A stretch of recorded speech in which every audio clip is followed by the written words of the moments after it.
I focus on the former president, Muhammadu Buhari, whose legacy is ultimately going to be that of a paradox. The man who was known as a patriot who loved his nation so much, but ultimately was criticized for not being pan-Nigerian enough.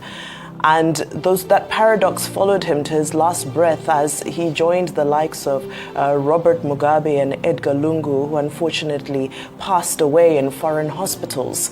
Unlike the group of Nelson Mandela, Sam Nujoma, Kenneth Kaunda, who, when they took their last breaths in hospitals, they chose hospitals in their own countries.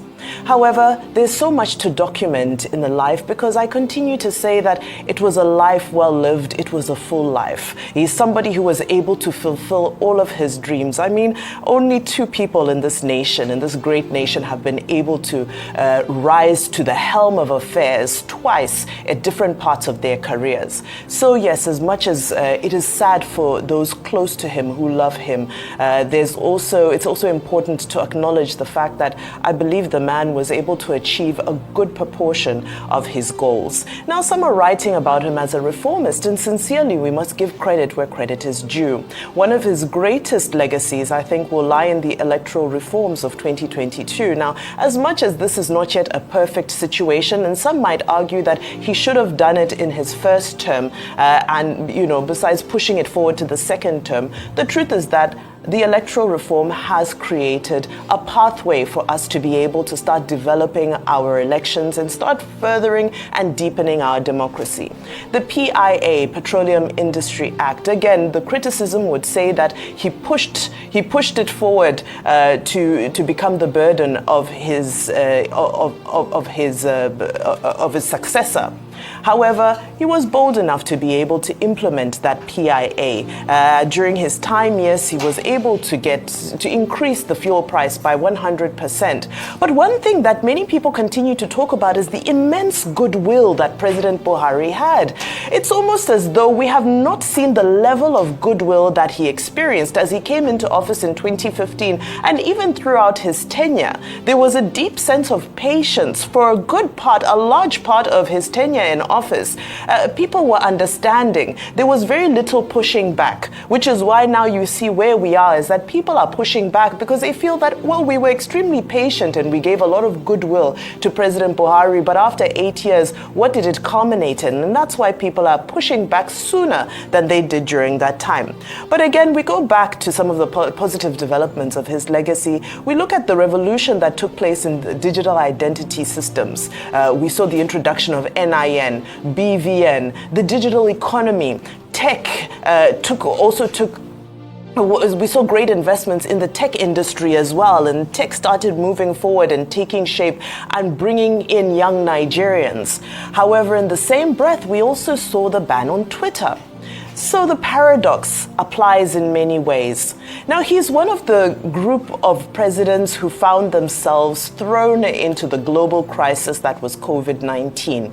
While many people might look back and say, when you look at the casualty numbers, the number of people who died, the number of people who were impacted by COVID directly as a health concern in Nigeria, you might say that Nigeria went a long way in being able to manage the pandemic, because if you remember, there had been predictions. People had said that, once COVID gets to Nigeria, people will be dying on the sides of the streets.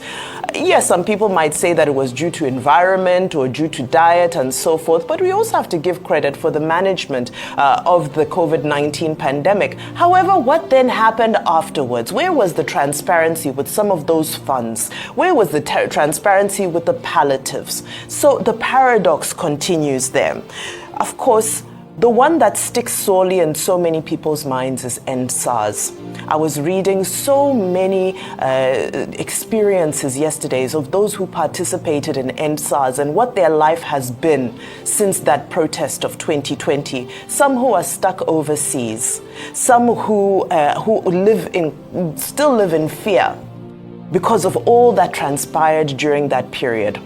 Many will still tell you there was no justice. What transpired? How could that have happened in this country? I remember hearing the sound of gunshots. I remember all of it. I remember the 24-hour curfew that came after, the spirit of fear around it. And we asked ourselves, was this really the best way to manage a protest against police brutality? So that lies there in President Buhari's legacy. Now, when we think of the judiciary, of course, we cannot go on without speaking of the suspension of Justice Walter Onogen and what many people called the coup against constitutionality. It had never been done before. A chief justice being suspended, and the way the case was handled, and the fact that the president came out and announced it. However, many people will still come out and say that he was disciplined, he was forthright, and he was a man who stood by principle. He was a man who came in on a wave of anti-corruption sentiment because they felt that only he had the strength and the power to clamp down. But his supporters will tell you that, unfortunately, to get to power, he had to mix in the business of politics. And so the people around him continued to do what he called the business of politics. But in all of this, we continue to say that it's important to remember the positive legacy that was left by Sai Baba, Mae Gaskia. Okay.